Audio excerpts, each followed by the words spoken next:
Oh, soalnya tadi saya baca. Oh, kamu baru buka bio saya di bio saya atau gimana? Kenapa, Kak? Kamu baca itu dari mana? Dari website ini.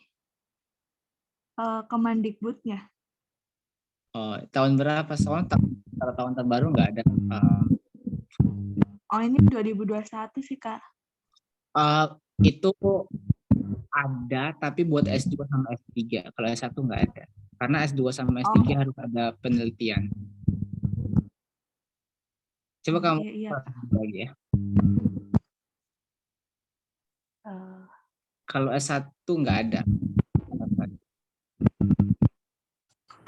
Oh ya. Kalau saya baca ada proposal tadi gitu, terus jadinya bingung kalau baca mahasiswa baru tuh gimana, kan belum tahu apa matkulnya apa gitu.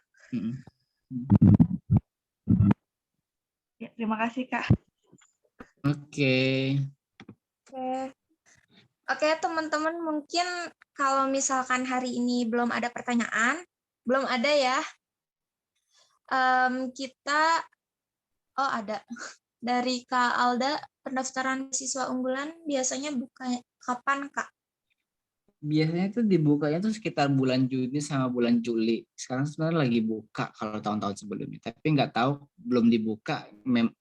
Sebenarnya aku kemarin dapat isu katanya beasiswanya digabungin sama BPI ini. Tapi nggak tahu juga karena belum pasti juga. Tapi mungkin belum kalau tahun lalu itu bukanya sekitar akhir Juni atau awal Juli gitu kalau nggak salah. Nah, tapi sekarang itu kan karena ada BPI, jadi mungkin Kemendikbud fokus ke BPI dulu. Setelah BPI mungkin kalau beasiswa unggulan masih dibuka, mereka baru bakal buka. Tapi saya harapnya bakal terus ada sih beasiswa unggulan. Karena beasiswa BPI dari Kemendikbud ini juga mereka strict banget, strict jurusan. Sedangkan kalau beasiswa unggulan ini semua jurusan itu bisa masuk. Dan mereka ada namanya program beasiswa Indonesia Maju, BIM, salah satu BPI juga. Dan itu harus yang berprestasi, sedangkan berprestasi itu tidak hanya soal juara gitu. Nah, makanya di beasiswa unggulan itu banyak orang yang nggak punya prestasi akademik, tapi mereka punya prestasi di bidang non akademik gitu. Itu juga bisa masuk, gitu ya. Oke, nanti kita coba mungkin sekitar bulan sebulan 2 bulan lagi kalau memang dibuka beasiswa unggulan. Semoga masih ada. Harapannya masih ada karena beasiswa unggulan ini salah satu beasiswa yang terbuka untuk semua jurusan, terbuka untuk bidang-bidangnya gitu teman-teman sekalian. Karena kalau beasiswa lain itu strict banget harus prestasi. Kalau beasiswa unggulan ini teman adik tingkat saya yang cuman modal sertifikat pramuka dia lolos, tapi ada orang yang olimpiade nggak lolos. Jadi memang dilihatnya kontribusi tadi, visi dan misi itu ya teman-teman sekalian. Ya, jadi kalau esai itu yang paling penting pertimbangannya kayak jadi media promosi atas diri kita sebagai mahasiswa ataupun calon mahasiswa untuk beasiswa dan masa depan, tergantung tema beasiswa itu ya, Kak. Iya. Oke, teman-teman, di sini ada pertanyaan lagi? Atau mungkin untuk malam ini pertanyaannya cukup?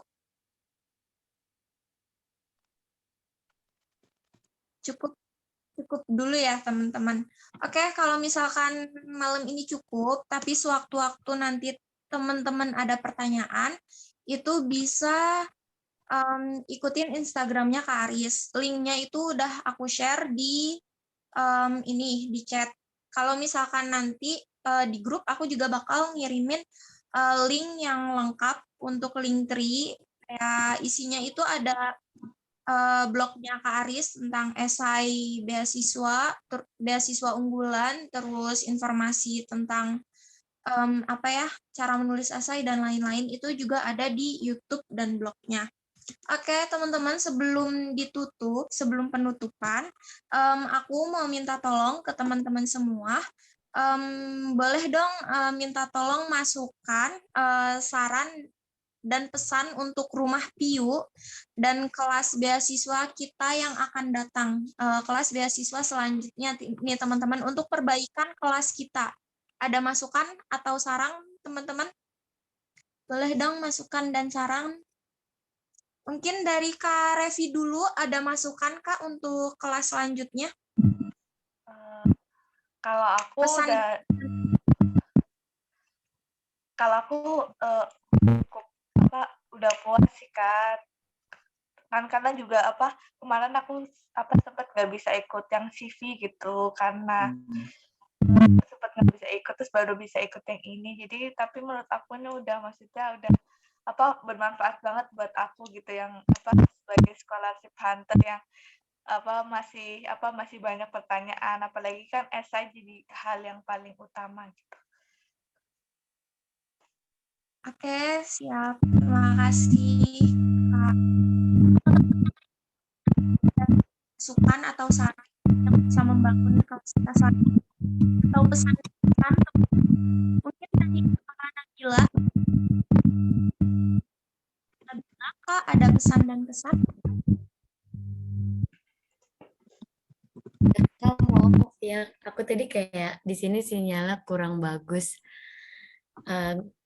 Mungkin kalau dari aku sejauh ini terbantunya kan kalau misalnya dari kakak-kakak mentornya itu alhamdulillah terbuka Instagramnya. Jadi kalau misal pun nanti kelasnya sudah selesai, alhamdulillahnya masih terbantu kalau misalnya kita menghubungi melalui personal chat DM di Instagram itu.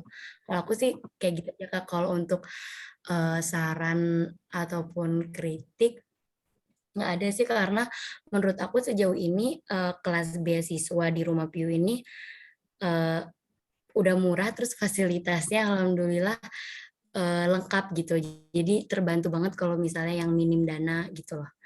Makasih Kak, itu aja.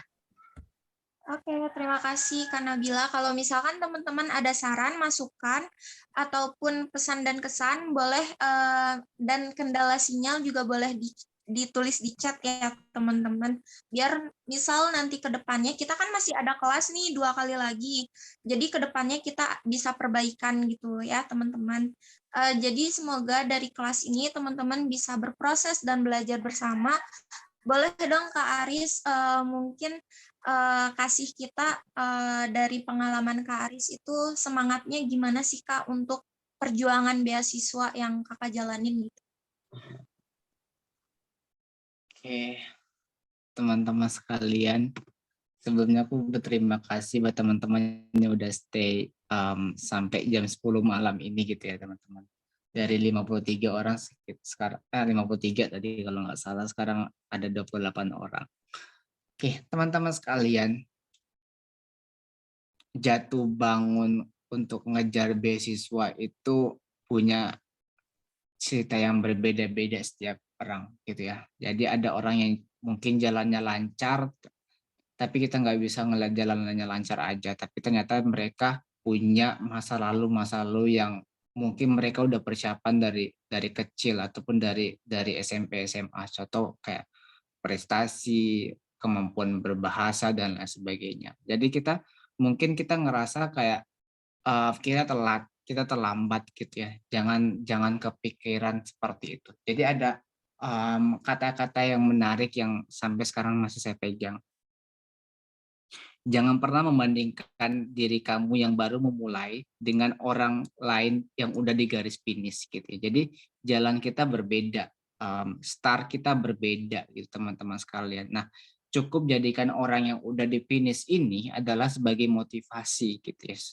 Dan bagaimana saya dulu menjadikan ini sebagai motivasi ketika ngeliat orang-orang yang udah bisa kuliah di luar negeri sambil jalan-jalan, sambil menikmati hidup gitu ya.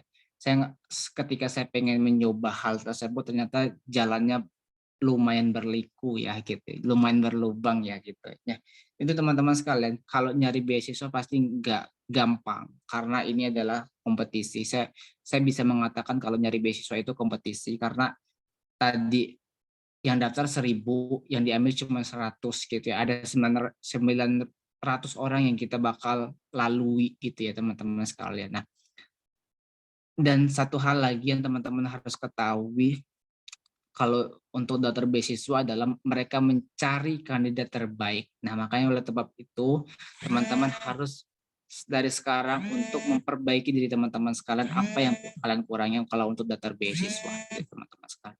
Itu aja yang dapat saya sarankan buat teman-teman sekalian, tetap semangat dan berjuang terus.